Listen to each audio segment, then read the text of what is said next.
Hello everybody, and welcome back to another video. In today's video, we'll be talking a little bit about the 2028 presidential election, a little bit about the progressive wing of the Democratic Party, and a lot about Alexandria Ocasio-Cortez, who has been a rising star in the political world for the past 7 years, and has gained a lot of attention over the course of the past week for her joining Bernie Sanders in their kind of nationwide tour against oligarchy. So let's talk about it, right? Let's think about what this means. Uh, and I want to start by talking about Bernie Sanders before we get to AOC. Now, I am firmly a believer that Bernie Sanders' political career is basically over. I think the last election that he ran in was his reelection bid to the Senate in 2024. And I know there's still a few people out there who want him to run for president in 2028. He would be 86, I believe, if he were to run that campaign. So that to me is a huge long shot. And what I think we have to acknowledge at this point is that the progressive wing of the Democratic Party, which has been led by Sanders for the past nine and a half years, is going to have to find a new leader. And that leader seems very primed to be Alexandria Ocasio-Cortez, and that's the way that I think Bernie wants it to be. If we look at Bernie Sanders' actions, even dating back to 2020, he tied himself very closely to Alexandria Ocasio-Cortez, and she has been the politician who he has worked the closest with. It wasn't Elizabeth Warren. It wasn't, say, Ilhan Omar or Rashida Tlaib. It wasn't him trying to elevate a progressive politician with less name recognition. It was AOC. And AOC, for her part, this isn't like a coronation. I think AOC, whether you like her or not, obviously I'm not here to talk about that, but I think AOC has changed her politics and changed the way she's gone about being a politician since her first run for Congress in 2018, but also especially over the course of the past 3, maybe 4 years. I think she is notably less left-wing, and I don't mean that as a, criticism of her, quote, selling out like some people say, or her, a good thing like her changing her views to be more electable in a potential presidential election. I mean that in the sense that even though I think her voting record hasn't really changed, her rhetoric has. She is less of a voice for, say, policies like the Green New Deal or even Medicare for all, even though she still obviously supports those and would vote for them if they were, in Congress. And she is more in favor of, or uses her voice more to talk about mainstream Democratic issues. And it's actually similar to what Bernie did. Bernie Sanders is still an independent, but if you go back to his positions, especially from 2015, he was a lot more out of step with the Democratic Party on immigration and on especially guns, which Hillary Clinton, if you watch the 2016 primary, hammered him for that. Bernie Sanders was also a lot more critical of corporations than the Democratic Party at the time in 2015 or 2016. The Democrats have, especially after they lost to Donald Trump, toned up a lot of that rhetoric, but Bernie Sanders was kind of there before. And so since 2016, Bernie Sanders has become more of kind of a normal Democrat. He's still to the left of the party, but he's become more of a Democrat who talks about mainstream Democratic issues. He talks more about social issues, or he talked more about social issues in his 2020 run than he did in 2016. He talked more, he was a lot harsher, especially in the debates, when he talked about guns in 2020 than in 2016. It's stayed that way. So certainly, AOC, I think, is kind of following in Bernie's footsteps of kind of moving in a direction, especially on rhetoric, that is more in step with the party as a whole. Because whether you like it or not, this is a two-party country, right? It's the Democrats and the Republicans. And the best shot that AOC has of being elected to higher office isn't, forming her own political party, right? Like the way maybe she would in the UK or potentially in Canada, although that would be a lot less viable, obviously. And it isn't by just only appealing to, a third of the Democratic base. It is by holding on to her progressive name recognition, where that's where her roots are, and changing her rhetoric so that it is less controversial and less not inflammatory, but less divisive within the party. And a good example of this is AOC actually kind of online, very clearly apologized to Conor Lamb, who is kind of a more moderate Democrat who he was in the House for a few years. He ran for Senate in Pennsylvania in 2022. Lamb lost the Senate primary to John Fetterman. Democrats have been upset with John Fetterman's recent votes in the U.S. Senate. So, AOC was kind of like, hey, I owe you an apology. I was wrong about you. And so the Democratic Party now more than ever, I think, is divided and angry. But we're starting to see the this kind of clash between moderates like Lamb and progressives like AOC. That kind of cleavage matters less than, say the battle between do we fight, or this is how AOC is branding it, is do we fight or do we not fight? The fighters, people like AOC who've been speaking out, or Bernie Sanders who've been speaking out against the vote the Democrats took to not shut down the government. And then per their dichotomy, the people who are not fighting are people like Chuck Schumer, who kind of compromise with the Republicans. So at the end of the day, what is very interesting to me is that AOC is making political maneuvers that would suggest that she does not intend to, remain a progressive backbencher in the House forever.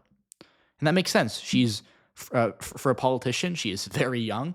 And she's certainly someone who I think does have bigger aspirations, whether that be Senate in New York, even as soon as 2028, or president as soon as 2028. I don't know. But I will say that I think this is an interesting topic to discuss. Now that I've kind of said that and gotten my thoughts on this flushed out, I want to talk about the 2016 primary. Now, we're not going to relitigate it because I know that is, I think, every person in politics' least favorite topic. But I do want to look at the coalition that Bernie Sanders had in 2016, and then we'll compare it to 2020, actually. So if you look at 2016, the green states are states that Sanders won. Obviously, did well in Vermont and New Hampshire. That's kind of his home turf. But really where his strength came from was with Democrats in the Midwest and in the kind of big sky Western region. So he pulled off, I think, the biggest primary, the most shocking primary result maybe of my lifetime, I think, came in Michigan when Bernie Sanders won that state despite being down double digits in the polling. He won the primary by around 20,000 votes. And as you can see, he did very well in rural Michigan, didn't do too well in Detroit or the suburbs, but especially in these working class areas out here in the rural areas, he got a ton of support. And then, going to Wisconsin, Minnesota, Indiana, these are states where had Democrats, especially in 2016, a bit less so now, had bigger white working class bases. Again, like looking at Minnesota, for example, Hillary Clinton did not do well here at all. She won a few counties kind of in the rural areas, but Iron Range, all Sanders. Rural Minnesota, pretty much all Sanders. And so that combined with, kind of younger progressives, like in states like Colorado, this is a state that's very young, where Democrats have, done very well, especially in areas like Denver. Sanders won that urban area. Again, urban areas in this primary generally favored Hillary Clinton, right? Cities like New York, Detroit, even like Cleveland, in the Midwest, they all favored Hillary Clinton. Then you go to the South, Atlanta, Dallas, Texas, even like California, Los Angeles, right? The big cities were broadly pro-Hillary. Bernie Sanders won Denver, and then he did very well in rural Colorado. So that was his coalition. But to go to Hillary Clinton's coalition, right? She did better in the South. And if you go to states like Georgia, she won almost every county. Bernie Sanders won one rural county, and Hillary Clinton was strongest with black voters in the center of the state and in the Atlanta area. It was even better for her in states like Virginia, where she did very well in the suburbs, did very well with black voters in the southern part of the state. Go to Alabama, I don't think Bernie Sanders won a single county here, right? So that was her coalition. Now, to go to 2020, and you actually have to look at this at the county level, we can actually compare Texas, which is kind of an interesting example. Bernie Sanders gained with Hispanic voters. He actually did very well in the Rio Grande Valley of Texas.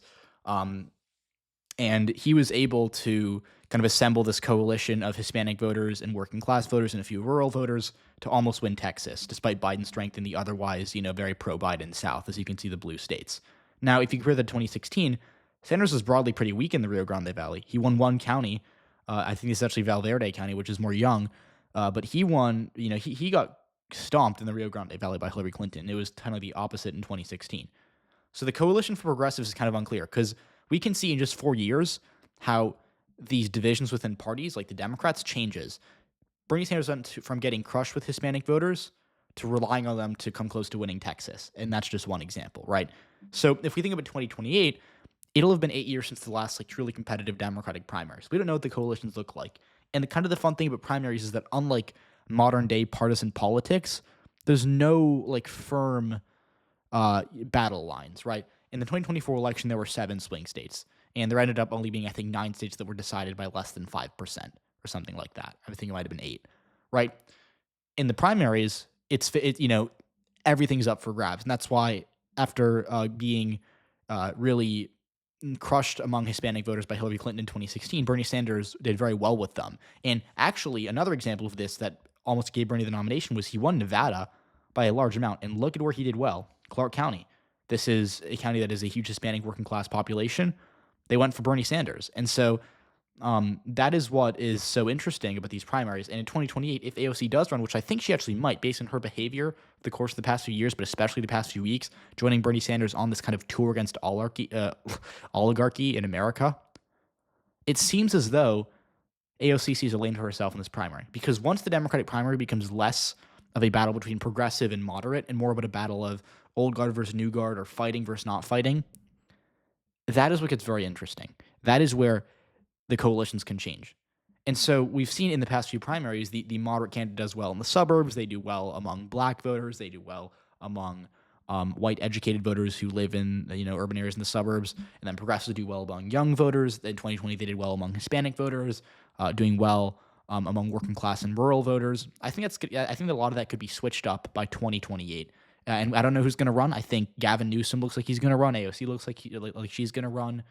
Names like Josh Shapiro, Andy Bashir, J.B. Pritzker, Gretchen Whitmer, Wes Moore, even some longer shot guys like Rahm Emanuel, for example. So there's a lot of people who are going to run this primary. I think it's going to be a really interesting primary, and just in general, the progressive I think the progressives have the best chance ever of winning a Democratic primary because right now Democrats are angry. They just lost an election that they thought was very important, and they lost it in part because, according to polls, Democrats blame their leadership. They're sick of losing, right?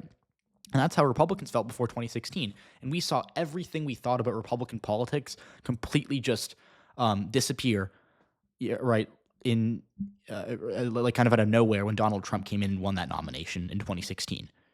And in 2024, Donald Trump won off a coalition of voters that really did not like him in 2016. He won because of improvements with young voters and Hispanic voters. In 2016, those voting blocks were either stable or swung towards Hillary Clinton. So these things change, and I think Democrats are not a progressive party. I believe this firmly. They're a liberal center-left party, don't get me wrong, but they're not progressive, and that's why Bernie Sanders lost in 2016 and 2020, right? And so now that I think dichotomy is kind of gone, or at least less salient than it was in 2020, Democrats have a really good shot to nominate the most progressive person they've potentially ever nominated for the presidency. And so that is very interesting, and I just wanted to highlight that today. So let me know what you all think. Happy to hear from you all because it's going to be an interesting 3.5 years. So I'll see you all in the next one.